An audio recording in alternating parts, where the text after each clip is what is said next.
Okay, hello there, everybody. In the past and the future, this will make sense in a minute or so. This is Bob Coppage, CEO, Simplex-IT, Crotchety Old Geek, and host of the BizTech Twist, the podcast, which usually only has a twist of when we look at the perspectives of business and technology. But this time I'm joined by Melissa Hockenberry, and she and I have managed to actually twist time and space as well. And I'll explain that in a moment. But Melissa, first of all, thanks you so much for joining me, both now and in the future. Anyway, yeah, why don't you tell us a little bit about yourself and what you do? Hey, Bob, thanks so much for the opportunity. I know it wasn't easy for us to finally connect, so I appreciate that. I am the owner of First Things First Training and Consulting, and that is a business that has been in my heart for quite some time, probably over a decade, but has been officially launched recently. I have, however, worked for, I guess if I count the last year or so, 19 and a half years with technology and with the MSP community. I started out with Autotask in 2004 and continued to work with them with the product support and also professional services and then kind of got the fire ignited in me for customer experience. And so now I focus specifically on working with MSPs to help them reduce their customer attrition by improving their customer experience. That's my lifeblood now. Cool. Now, the cool thing, though, is that when we talk about improving customer experience, it's not something that's just for MSPs or managed service providers. It's for everybody. Correct. 100%. Yeah. And it's so I see it every day in small businesses, how they can improve. Yeah. And so a little bit of history here. Melissa and I, we worked together on a couple of co-managed products with a vendor you used to be working with. And we always would have these really good conversations that would go in all sorts of different ways. So it was natural to invite you to join us. And so we had a topic that, and I always call people, we talk ahead of time beforehand, and then we say, okay, let's now start the podcast. We never did that. We just got into a topic that had nothing whatsoever to do with what we originally talked about. So we're actually recording this part after we recorded that one by accident. So we slipped and found a podcast. Yes. Started a conversation and ended up with a podcast. That's how musicals are born. Very true. The greatest of them. Anyway, with no more to add than that, let's go to the podcast that was already done. So you and I were the first topic we came up with was experiences everywhere. Yes. I don't care if that's what we do or not. Okay. To be blunt, is there anything that you, because again, the whole thing I want to do, the way I like to do things is to just find a way to look at some of the same stuff that everybody's been looking at for months or years or whatever, but look at it with a different perspective that gives different insight. And often this is because of the nature of the people I talk to, somewhere around business or technology, but honestly, I don't really care. I'm going to do a solo thing either this afternoon or tomorrow that's just going to talk about how much I hate Legos. Oh, that's I'm concerned. Well, no, and reason being is because Legos has become something where you build what they tell you to build. Yes. Whereas when I was growing up, you had Tinker Toys, you had Lincoln Logs, you had Legos, you had all of these things that would basically say, here are all these pieces. And, they built the pieces for you, but then said, go to town, build what you want to, be creative. 100%. And what we've ended up with is this, no, we're going to build what that picture says to build. Right, because we're going to label it and we're going to make it so that it has to fit into that mold. And you're going to pay $300 for that set. Yeah, and you're going to do it once. Yes. Because how are you going to have that same experience or thrill of and I'm going to start recording my podcast now, apparently, for that. But how do you have that same thrill about building the same freaking thing more than once? Right. Whereas if you just say, I've got all these pieces, what will I create today? Yes. And how that relates to businesses and organizations, that sometimes we sit back and we say, no, I want to get to this goal, this destination. This is where we have to go. But how many opportunities do we miss out on Well, it's funny Because now. I'm going to take your Lego thing. Maybe we'll just run this afterwards, and you could just be like the continuation of the Lego conversation. But I can honestly say that in the last, so it was a year and a week ago or so, that I resigned from the the W-2 gig, and had already started to sort of dream like, what is this going to look like? But there are many days that I feel like I have all these pieces and how do they fit together, right? Because my brain is a constant source of ideas. I can yep. meet someone and like literally know 5 things about them and have thoughts and suggestions. And I've learned the phrase of are you taking suggestions, are you taking feedback? Because perfect strangers might get how I think they should spend their next 5 months or 5 years or 5 decades if I if it hits me. But I agree with you. Like, there are days that I do wish there was just an end vision. I mean, and I can understand. And I think part of the evolution of, and I promise we'll get away from Legos, but I love Legos. But part of the evolution of Legos to the, this is how you're going to do it, is that we have become inundated with choices and decisions to make. We had this discussion, my sister and I. She's an elementary school teacher, but she has her master's in reading, and she's worked specifically with kids with like dyslexia and that kind of thing. And we talk about, and has an ADD kid, and we talk about how decisions for ADD individuals are really overwhelming. And 30 or 40 years ago, you went to the store and there were like 3 mustards, and you made the decision and you walked out. But now you go and there are 33 mustards. And so I feel like so many people's brains are overwhelmed with the decisions that Lego has sort of found that and said, you're not going to make decisions. You're just going to follow it, and you're going to build something beautiful. You're going to be happy, and then you're going to buy another one. So I just wonder if that's part of the influence in that process. But here's the challenge, because I absolutely agree. And the issue that I've always said has been, we love options, we hate decisions. Yes. We love to see that we've got, and my thing to go to has been deodorant.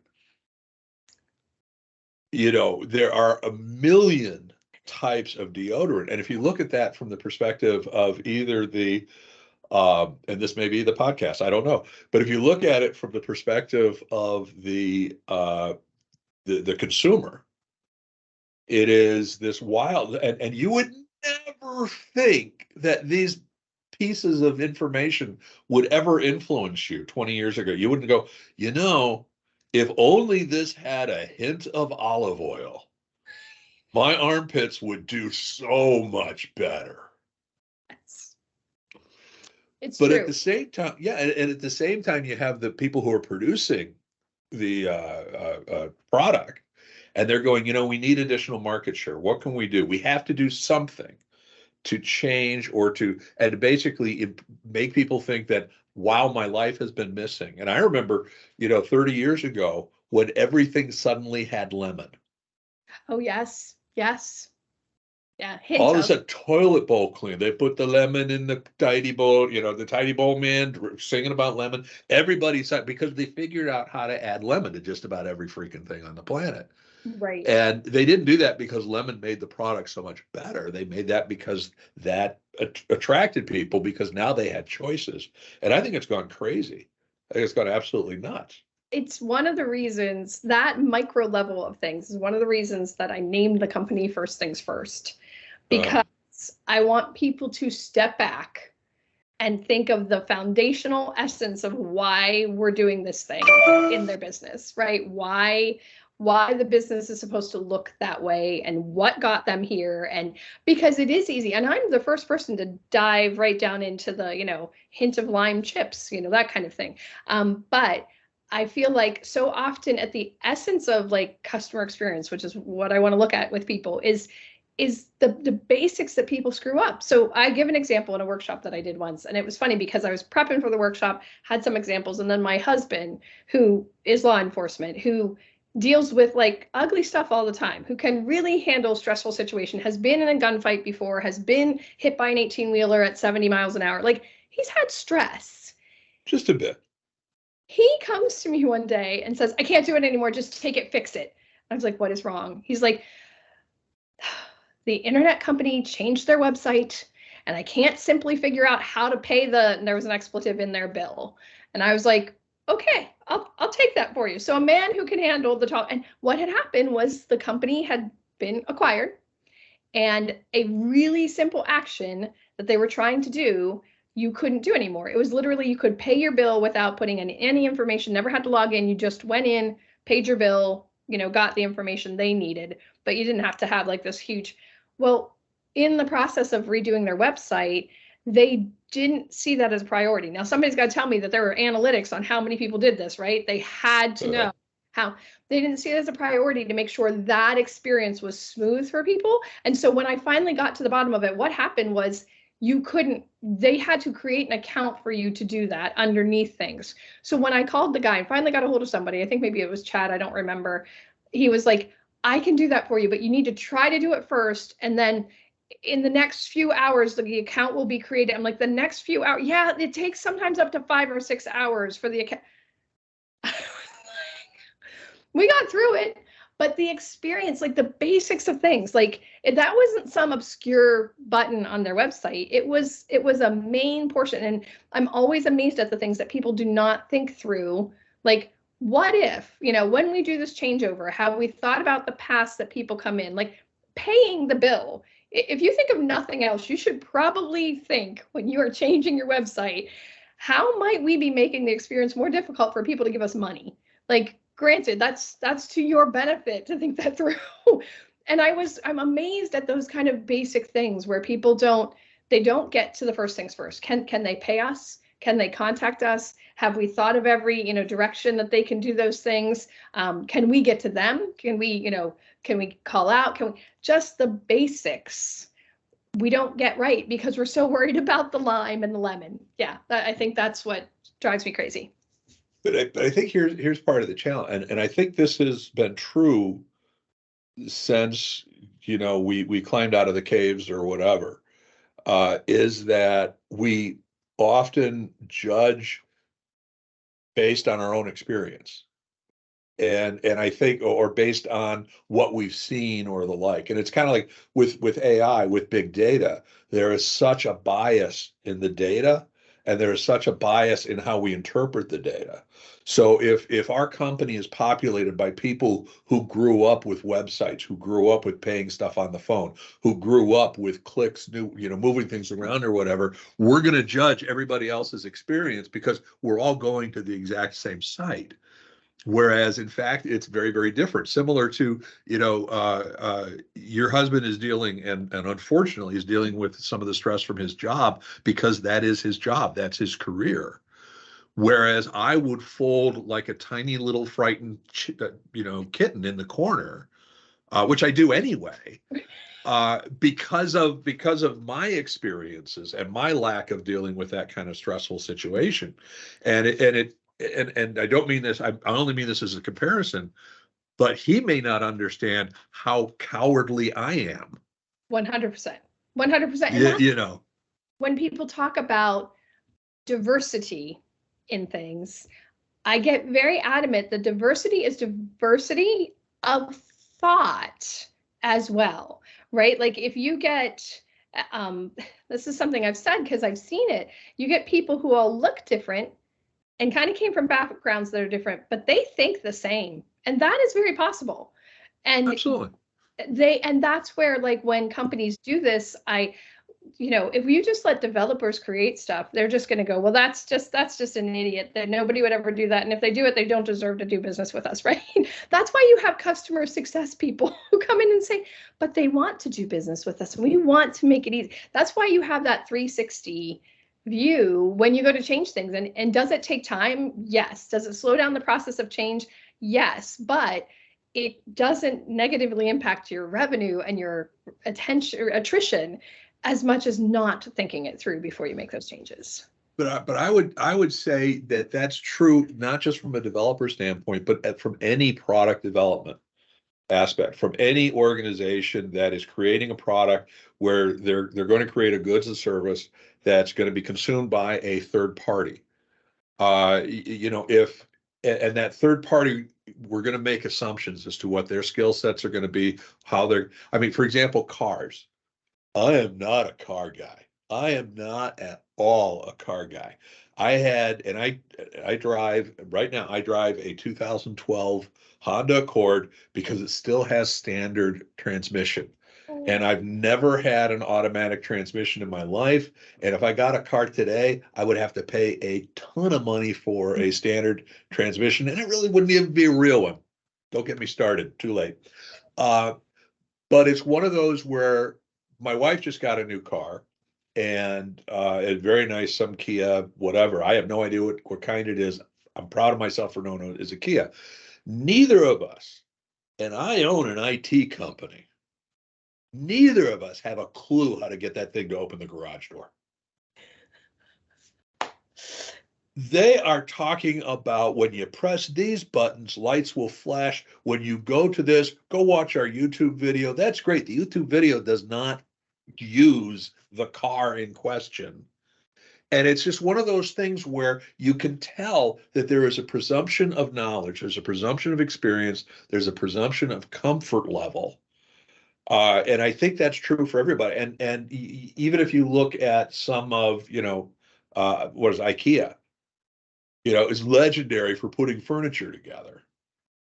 And yet they're also it's a joke to many people, but you're not going to do well if you don't have a certain knowledge level of this or experience level of that. And I think, you know what, if a company, I want to be clear that if a company makes a conscious choice to say, we are leaving this persona, let's use that word, because that's kind of what you have to get down to as a company. Like, this is a persona Right. we're leave we know they're not going to be able to deal with this change. And we know what they mean to us financially, and we know what that role they play in the future, which should be none, right? If you're making that decision. Right. So consciously leave them behind. And I am okay with that, because I think we do sometimes get that scattered focus. Oh, absolutely. But if you don't know who that person is you're leaving behind, and you don't know how much money they are giving you, then you can't make that decision to leave behind. And that's the frustration I have sometimes. Sometimes people will be, well, that just doesn't. I'm like, but do you know who they are to you? And this is, I think a lot of small to medium-sized businesses think, well, that's just not feasible for me to think that through. And I think if you would start to talk to your employees, your frontline employees, and even your back office, they would tell you who you deal with. They would help you start to put things into buckets of who are the type of people that you deal with. How do you build that persona? It's not incredibly difficult. And it is part of customer experience, it's part of improving experience, understanding who you're doing business with. And then you can say, look at this.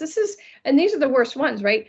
These people give us, 5% of our revenue and take 65% of our time. Okay, that's a leave behind group, right? But that's also, there's nothing wrong with that group. Correct. And this is one of the things that I often, and I've said this many times, part of your marketing message, both internally and externally, should be who's not a good fit. Mm-hmm. And to phrase it in such a way that you don't say, who wouldn't work with us? Idiots. That's who, because we're perfect. No. Right. For example, for our company, Simplex-IT, we basically say, if you are looking for a absolute straight-laced, no, everything is 100% nailed down to a T, everything is perfection. I mean, look at me, for crying out loud. This ain't it. And so, and it's one of those where, can we do that? Yes, but we will be less effective. We'll be less efficient. My people will be less, because we hire people who like to have a little fun. We still get the job done. We still do all the things we're supposed to do, but we have some levity at doing it. And we also do, so we want to have that certain level of flexibility that some clients do not want, or I should say, some potential clients do not want, because they don't handle that well. And that's absolutely fine and wonderful. Correct. And that's, it's funny, because in the evolution of the past year or so of thinking through, who will I do business with? People naturally are like, well, you're going to work with MSPs. And I'm like, okay. And, I was sort of not sure at first, but after 18 and a half years, they're the people I know. And when it comes down to it, they truly are the people I love. Like, I just love how their brains work. Their brains work really different than mine does. And so I think just to be clear, we're just friends. Right. Okay. Yes, 100%. Yeah. You're not one of the MSPs I love. No. So, but but it was that I heard a gentleman, and I actually was really impressed with this thought, and it helped me like be okay with being like, I'm going to narrow this to a very clear decision. And he said, if I meet you, there's a really good chance I might not need your services. But if you can't succinctly tell me who does fit you well, then I'm just going to throw you in a box with all the other consultants and trainers, Yeah. right? And I'm never going looking through that box again. But if I can label that box as, oh, Melissa, with First Things First Training and Consulting, she works with MSPs to reduce their attrition, customer attrition, and improve their customer experience. Hey, if I know anyone that's looking to do that, now I can offer up Melissa. Right. And narrowing that down so others can speak to, not just you, but others can speak to, oh, that's what she does. That was an epiphany, because it is scary when you just start out. You're like, but I want the shotgun approach because I might get more things, right? As somebody's going, go for the bullet. You will definitely get it with the bullet. And you're like, nah.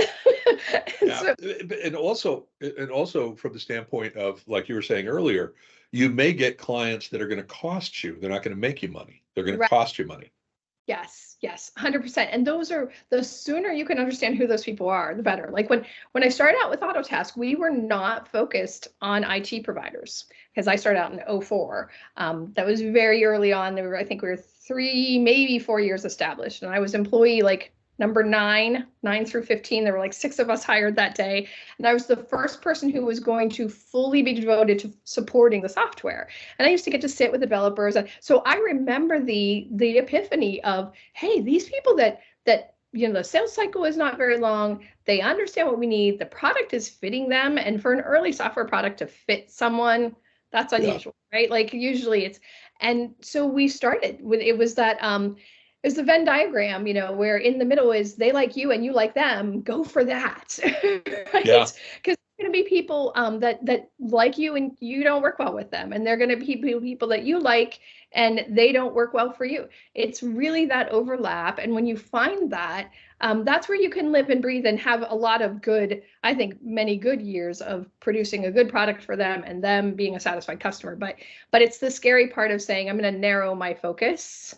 And I think what people don't do enough, there's a great book called Switch by Dan and Chip Heath. And I read it probably 10 years ago when I was, well, maybe even 12 years ago.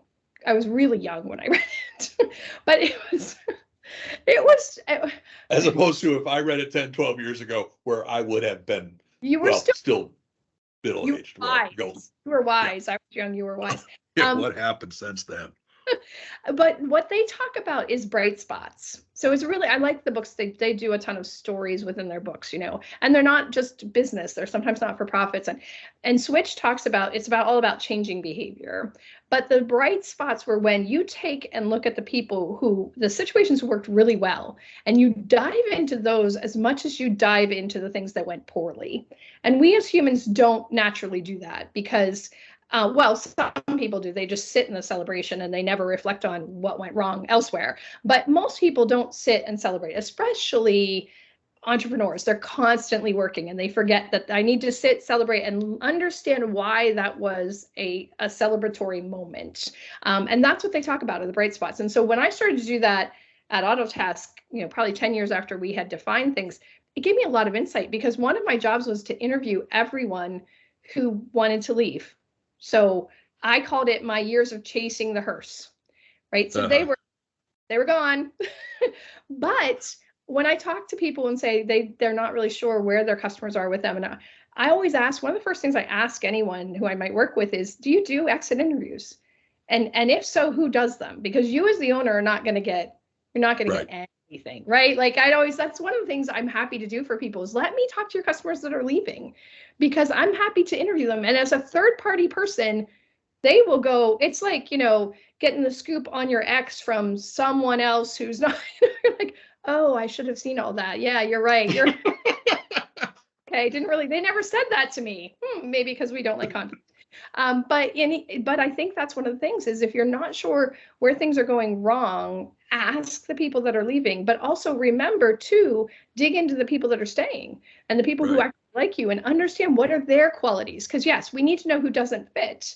But sometimes we think, oh, well, they're just staying. That's a good thing. We don't really understand why. So both sides of that, I think, are important.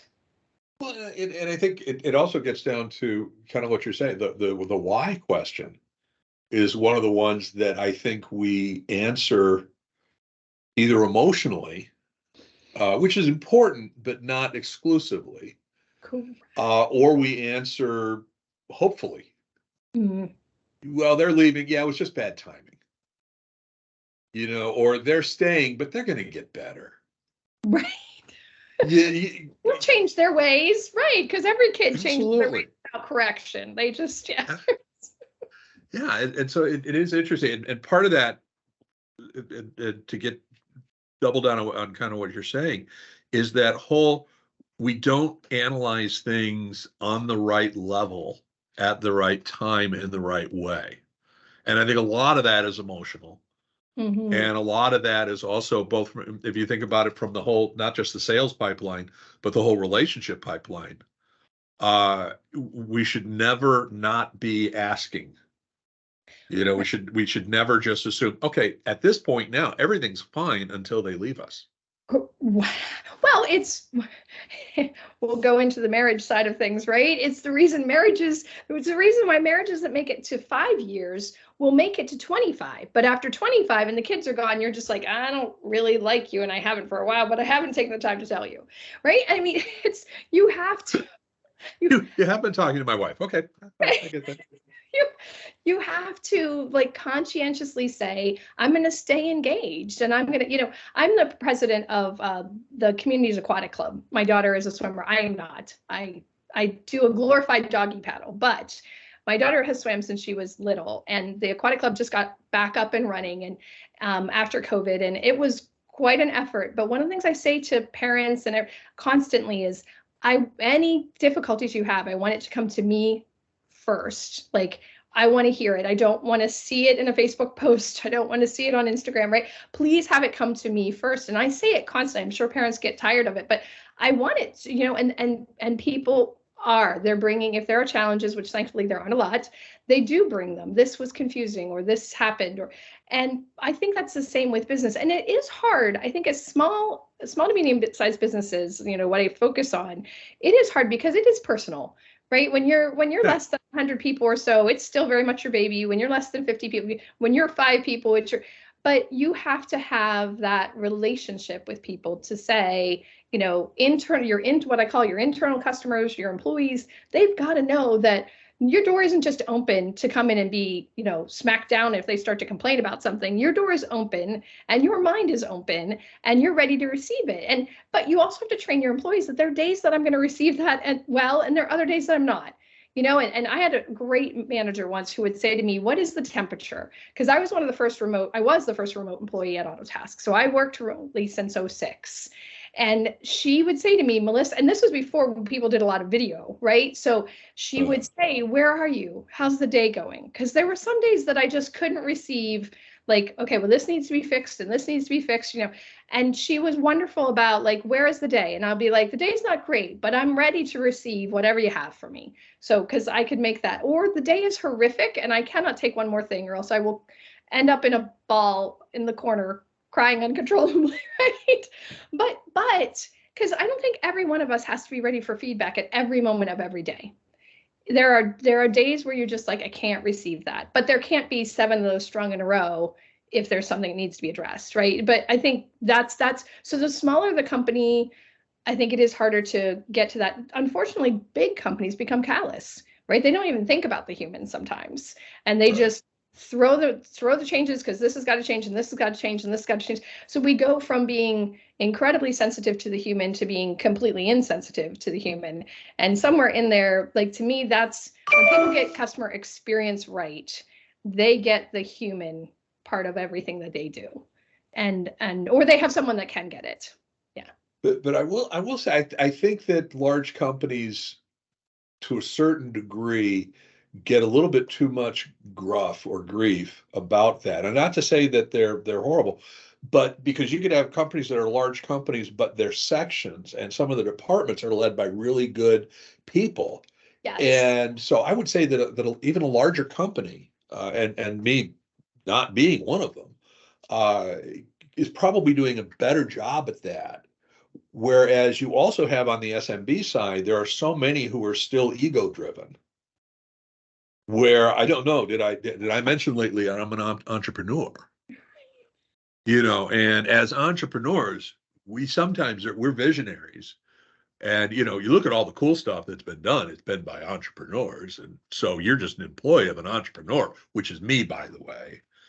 And you have this mantra that goes on. And I guess that my only point is that there is so much mishandling of this dialogue on all levels. Oh, yes. All levels. Yes. And I think the biggest issue is that there really was no alternative 20 or 30 years ago. You basically, we're not going to, wait, we're supposed to care about how you feel? Why would we do that? Because you're going to be at this job for the next 30 years.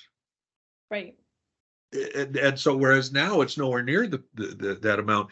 And to get back to one of the marketing things about not knowing or the like, I get back to some of the introductory, the LinkedIn comments that I get frequently, which are, "Hi there, Bob. I looked at your profile. We can solve every problem you have." Because we are fantastic at what we do. By the way, what are your problems? Right. And there are so many organizations that take that pose. There's so many organizations internally that take that pose.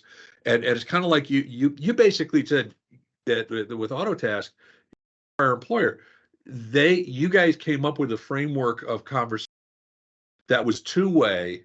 It was consistent so that both of you knew how to judge when something was falling outside. Right. Right. And I don't think it would have mattered what that framework was, as long as you guys had it. Correct. And it was being used for the right reasons. And the framework is key. And I want to be clear on because I'm of the mindset that you don't have to, I don't want to be quoted as saying, Melissa says I should just honor every single one of my employees' emotions and never upset them. No, not at all. But we are going to have that little snippet be posted. Okay, good. That's perfect. Just that one snippet. That's it. Let's take it out of context, because that's always how I love communication to be had. But I think, there's a point where companies cave to the human, and I think you can't do that. Like, you're still coming to work. This is still work. Right. This isn't, hopefully your work feels like family and people do support you and you still do great things. And I do think there are companies that can do that, but you can't always, you still have to be ready to work. You still have to be in a capacity that you can bring yourself and be ready for feedback and be ready for, that side of things. But I do agree with you that framework is key, and what is missing so often, and that it misses because in smaller businesses and medium-sized businesses, there's no one who gets to just build people, right? That job comes a lot later. Chances are, if you are a 50 to 100 person company, you might have some managers that are just managing and building people and building frameworks and making sure that there's a good understanding and a good discussion and feedback back and forth. But for the most part, they're probably wearing one other hat. They're probably doing some other thing. They're not just purely. I was blessed, when Autotask Datto Kaseya got to be as big as, there were certainly lots of people who were just managing people. And that is amazing. And that is the environment that people can really develop and thrive in. But if you're going to work for a small company, you have to understand that everybody's wearing a couple different hats. And so you have to, I think you as an employee kind of can sit down and say, hey, I want to understand. I'm actually working with someone right now where they're new to a role, and the role is basic. It's to the industry, so it's not something that you can't know what they're going to have to do. But it's hard sometimes for small companies to keep that role defined and keep a clear feedback, because there's people who are just doing so many different things that the onboarding process of a new employee is not always all that smooth. It's like, okay, we got the technology they need, and you got your job description, right? Run with it.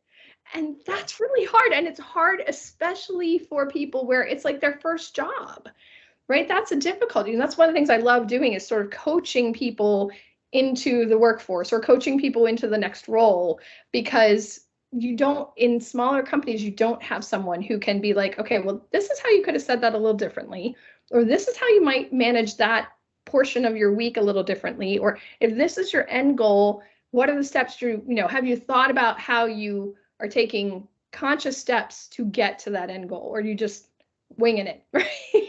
But that's Yeah. the hard thing, is that people don't have time to properly onboard an employee or coach them through something. And it's something I love doing. Yeah.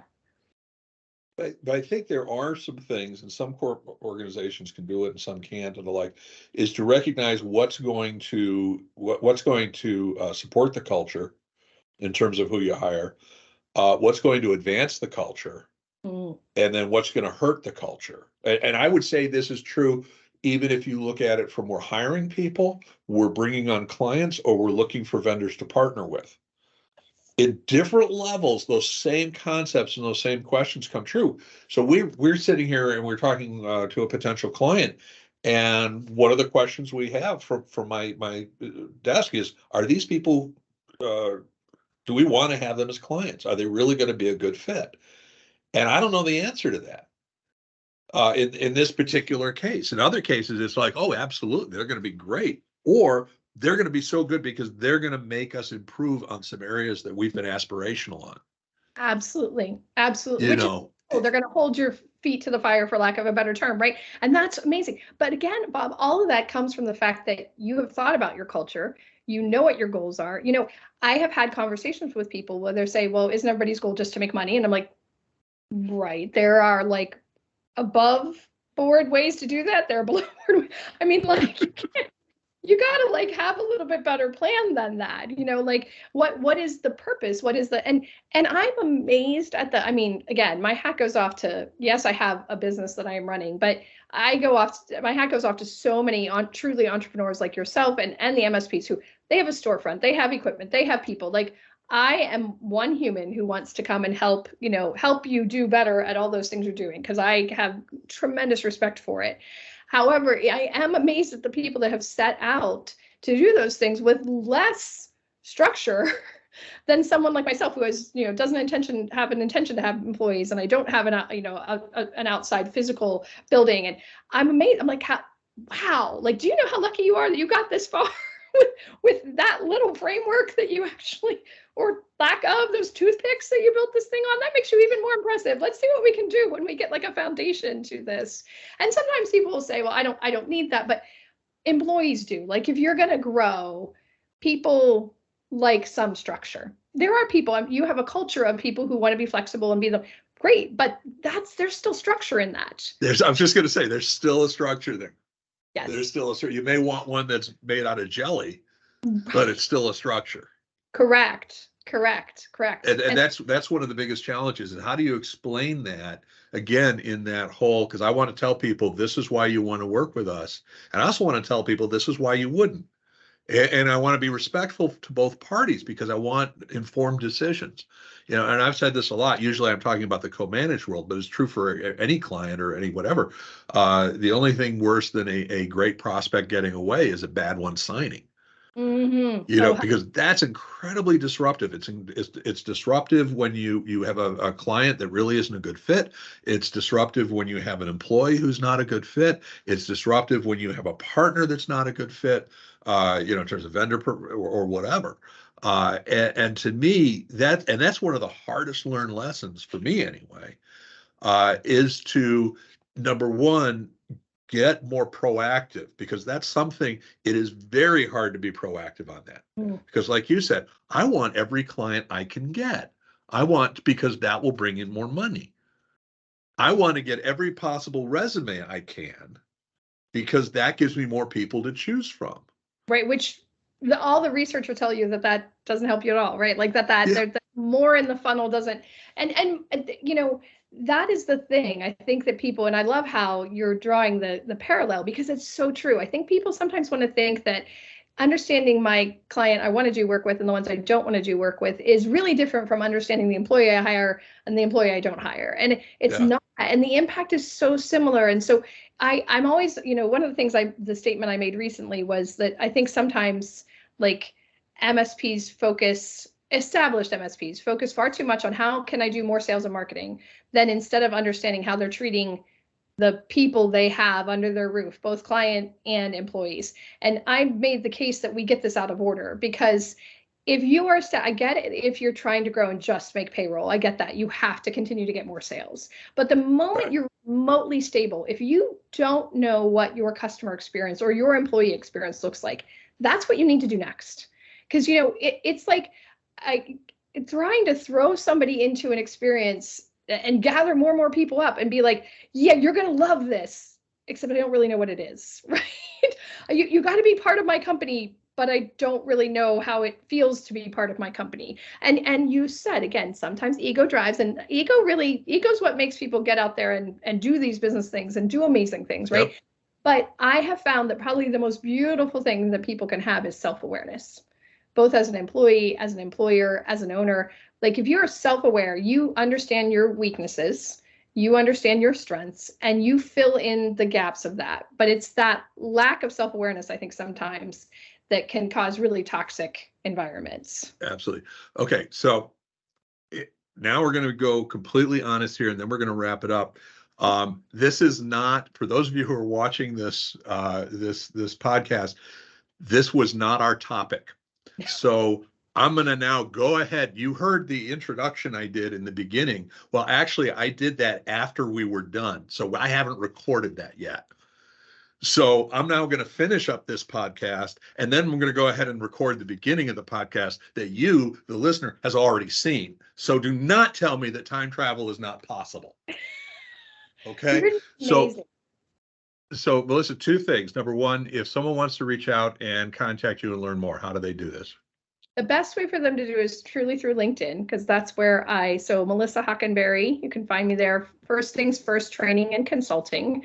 That's the easiest way to find me and connect with me. Or you can go to the website ftftac.com. So the first letter of all of those words there. But LinkedIn's a great way to find me. Cool. And then the second thing is, if you were going to give a piece of advice to a small, medium business owner as far as developing some of that self-awareness, three things, if they're just starting that journey to try to figure out what best fits are, who their best clients are, what would be three things that they should be able to do with, I mean, it may take some honesty on their part, but they could do. What are those three things be? Put you on the spot. Take your client to work and you finish, or take your client to work. Take your client to lunch and you finish your lunch first. I say that because when you're sitting at lunch with someone and your food is getting cold in front of you, you are talking too much. So you need to be listening more and talking less. So get real with your clients and take them out to lunch and have a conversation that involves them giving you feedback and you listening and receiving. So that's like number one. Get connected with your clients to understand who they are, and don't just pick the ones that like you. Pick the ones that you're not so sure if they like you or not. Oh, because that would be a much smaller list. I've got the ones who don't like me is a much larger list. I could bring family members for that too. Okay, sorry. It's a much smaller budget for you to go with the ones that like. All right, that's number one. Number one. Number two, do the same thing with your employees. Listen to your employees. Have conversations. Ask probing questions. We tell our techs all the time, don't assume you know the answer as soon as they present the problem, right? The phrase, yep, tell me more, is a great phrase. So when you think you've gotten everything, and you think it's wrapping up, say, what else do you have to tell me? What questions do you have? You'll hear that's one of my favorite phrases ever. What questions do you have on how you work with us, or how we're treating you, or what answers can I give you there? So get real with your customers, get real with your employees, and finally take time to actually reflect on what is going well and not going well in your business. And by that, I mean not like 2 minutes on a Monday morning to be like, well, there are no things on fire. Excellent. No, yep. I mean like, and I'm okay, go take a walk. Try to combine your reflective time with something else in your life maybe you're not doing enough of. Maybe it is listening to your favorite music, or maybe it is, going for a walk or working out or whatever that is. But try to combine that really important aspect of your business, which is being reflective, along with something else that you want to get done that's also good for your mental health, your physical health, or something like that. That would be my three things. Cool. Good examples all. So one way that you could do this is if you were truly doing something that you don't do as much as you should, and you want to take time, you could actually use that time reflectively to click on the thumbs up button, and you could also use it to reflectively subscribe as well as comment and share, because those are all things that you need to be doing more of. I think we can all agree on that. It's good for everyone's health. It really is. It really is.